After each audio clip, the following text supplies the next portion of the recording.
If you have too many interests, psychology says there's something rare about how your brain works.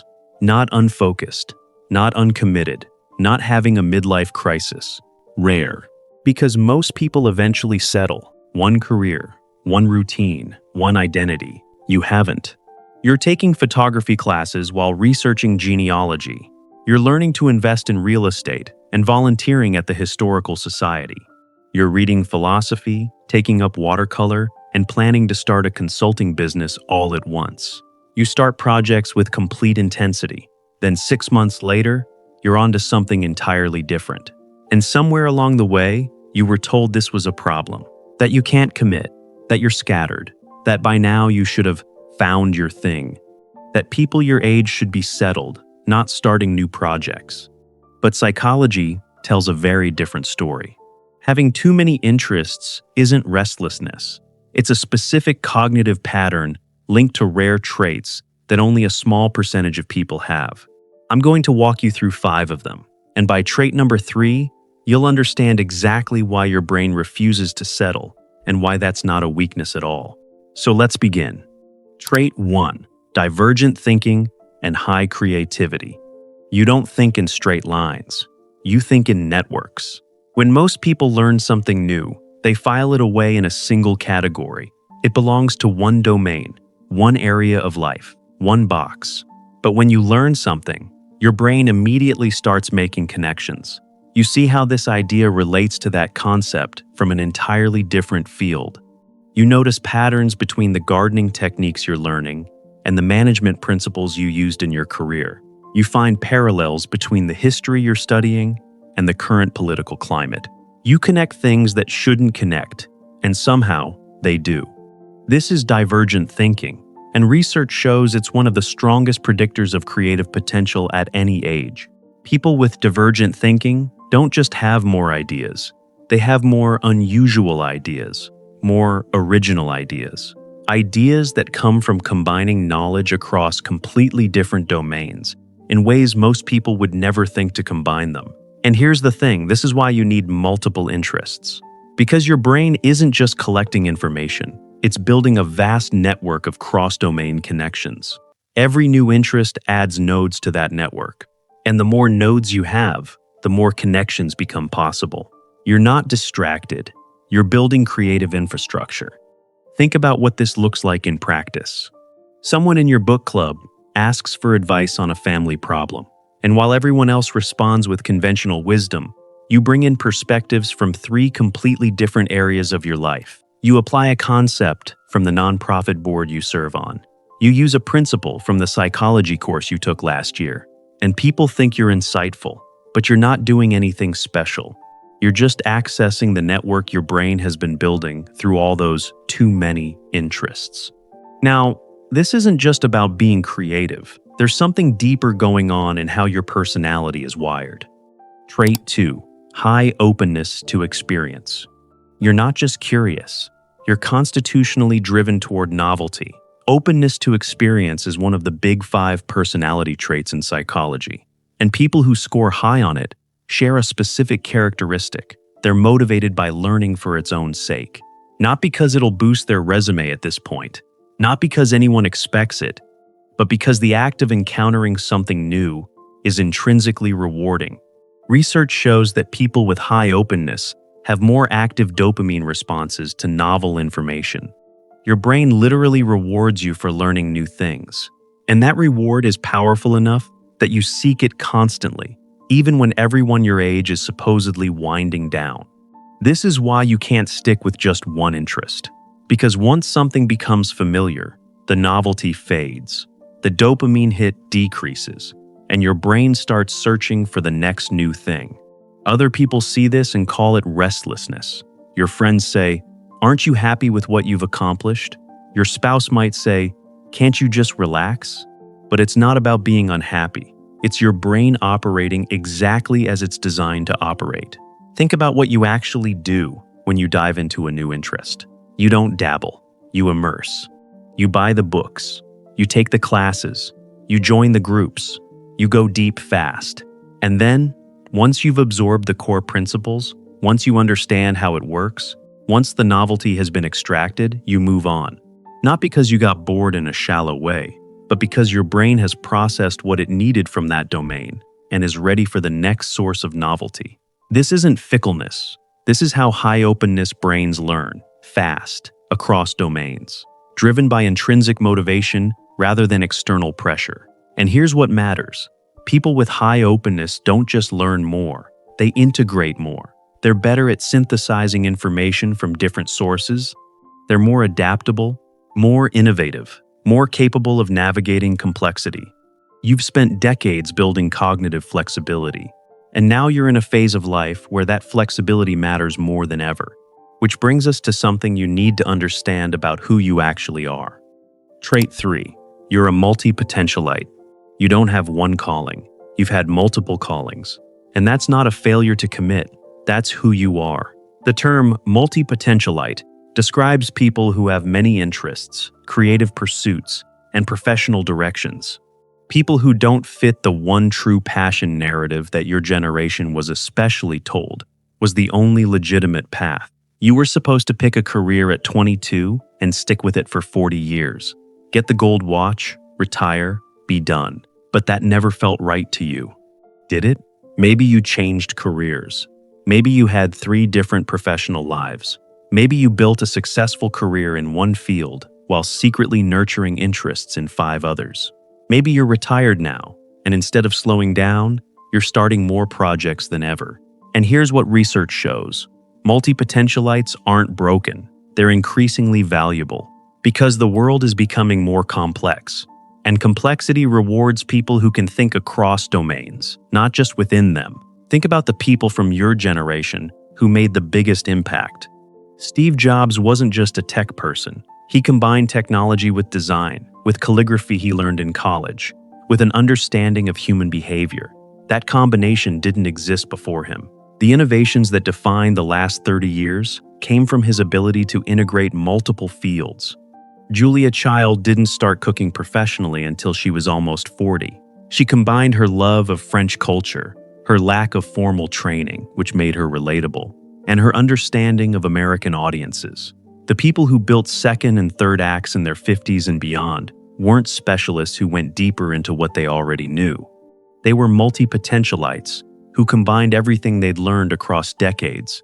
Here's what makes you different from pure specialists. You're not trying to be the best in the world at one thing anymore. You're taking everything you've learned across multiple careers, hobbies, relationships, and life experiences, and you're combining them in ways nobody else can. Think about your actual skill set right now. You're not just competent in one area, you're competent in 4 or 5 completely different areas. And the magic isn't in any single one. The magic is in the intersections. You can solve problems that specialists half your age can't solve because you have cognitive tools from multiple domains that you can apply in novel combinations. When you're consulting, volunteering, or mentoring, and you bring in insights from your corporate career, your parenting experience, your community work, and that history degree you finally finished, that's not showing off. That's your multipotentialite brain doing what it does best. This is why your second act doesn't have to be one thing. It can be 5 things. And that's not being scattered. That's being strategic about the wisdom you've built. Now, there's a neurological reason why you can't seem to slow down like everyone said you would. Trait 4. Low boredom tolerance and high cognitive needs.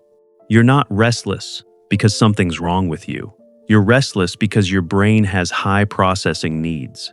Research on sensation seeking and need for cognition shows that some people require significantly more mental stimulation than others, not because they're hyperactive or unable to settle down, but because their brains process information faster and need more complexity to stay engaged. When you're doing something repetitive, something predictable, something that doesn't challenge you, your brain starts looking for an exit. This is why you couldn't just retire and play golf. Why you can't just relax and enjoy after working for 30 years. Why hobbies lose their appeal once you've mastered the basics. You're not unable to enjoy retirement. You're stimulation deprived. And multiple interests solve that problem. Because when one area becomes too predictable, You have others that are still challenging. When one skill plateaus, you have others that are still growing. You're constantly rotating through zones of challenge, which keeps your brain in the exact state it needs to be in. Think about how you actually feel when you're learning something new versus when you're maintaining something you've already mastered. New learning feels alive, energizing, like your brain is finally getting fed properly. Maintenance feels like slow death, like you're operating at 30% capacity, like you're wasting decades of accumulated wisdom on something that doesn't need your full processing power. Other people your age can tolerate that. You can't. And that's not a weakness. That's a brain that's optimized for growth, not maintenance. Here's what nobody tells you. The idea that you're supposed to slow down in your 50s, 60s, and beyond is cultural, not neurological. Your brain doesn't have an expiration date on learning. Your capacity for growth doesn't stop at retirement. And your need for intellectual stimulation doesn't disappear just because you've reached a certain age. Your multiple interests aren't proof that you can't settle down. They're proof that you're still fully alive. And there's one more trait that explains why you've built your life this way, and it's perhaps the most strategic one. Trait 5. You're building anti-fragility. You don't just want skills, you want options. Anti-fragility is a concept from Nassim Taleb. Systems that don't just resist stress, but actually benefit from it. And one of the clearest ways to build anti-fragility in your life is to develop multiple unrelated competencies. You've lived long enough to see industries disappear, companies fold, careers become obsolete, pensions vanish, retirement plans change. And whether you did it consciously or not, you've been hedging your bets. Because when you have too many interests, you're not just learning, you're building redundancy. You're creating multiple pathways to value, multiple ways to contribute, multiple identities you can inhabit. If one source of meaning dries up, you have others. If one community disappears, you have 3 more. If one version of yourself stops working, you have other versions ready. This is strategic, even if you weren't thinking about it in those terms. Your brain is refusing to put all your identity, all your value, all your meaning in one basket. And in an unpredictable world, especially at a life stage where things change rapidly, that's not scattered, that's smart. Research on aging and life satisfaction shows something fascinating. People with diverse interests and multiple social roles report higher well-being, better cognitive function, and greater resilience in the face of life transitions. Not because they're less committed, but because they're less vulnerable. Think about what happens when someone's entire identity is built around one thing, their career, for example, and then they retire. They collapse because they have no other version of themselves to step into. You don't have that problem because you're not one thing, you're 5 things. And if one stops working, you have others. Maybe your kids moved away, and instead of empty nest syndrome, you started 2 new projects. Maybe your career ended, and instead of feeling lost, you had 3 backup identities ready to explore. Maybe your health changed, and you simply shifted which interests you could still pursue. Your multiple interests aren't a failure to settle down. They're an intelligent response to uncertainty. You're building resilience, adaptability, the capacity to thrive in multiple contexts at a stage of life where flexibility matters most. That's not lack of focus. That's sophisticated life planning. So if you have too many interests, especially now, at this stage of life, you're not unfocused, you're not scattered, you're not having a crisis. You have divergent thinking and high creativity. You have high openness to experience. You're a multipotentialite. You have low tolerance for boredom and high need for cognitive stimulation. And you're building anti-fragility. These aren't weaknesses. These are rare cognitive patterns. These are traits that create resilience, innovation, and depth at exactly the life stage where they matter most. The narrative that you need to slow down or finally settle is outdated. It comes from a model where you worked for 40 years and then stopped contributing. But that's not the world we live in anymore. And it's certainly not who you are. You've spent decades accumulating knowledge, skills, and wisdom across multiple domains. And the magic of this stage of life is that you finally have the time and freedom to integrate all of it. You're not too old to start new things. You're not scattered for having multiple interests. And you're not failing to enjoy retirement just because you refuse to stop growing. Your brain knows what it's doing, and what it's doing is rare. So, stop apologizing for your interests. Stop trying to force yourself into the settled senior role that doesn't fit. Stop believing that this stage of life is about winding down instead of opening up. Your brain is still building, still connecting, still growing, and that is exactly as it should be. Which trait resonated most with you? Drop a number 1 through 5 in the comments below. Because millions of people over 50 have too many interests and have been told their whole lives that it's a problem, that they need to narrow down, to commit, to finally settle, but they don't. They need to understand that their brains are wired differently, and that different isn't deficient. If this helped you see your interests differently, share it with someone else who's been told they should slow down. Someone who needs to know their multiplicity is a strength, not a flaw. Subscribe for more psychology that reframes what the world calls problems into what they actually are: rare traits. You're not too much, and you're definitely not too old. You're exactly enough. I'll see you in the next one.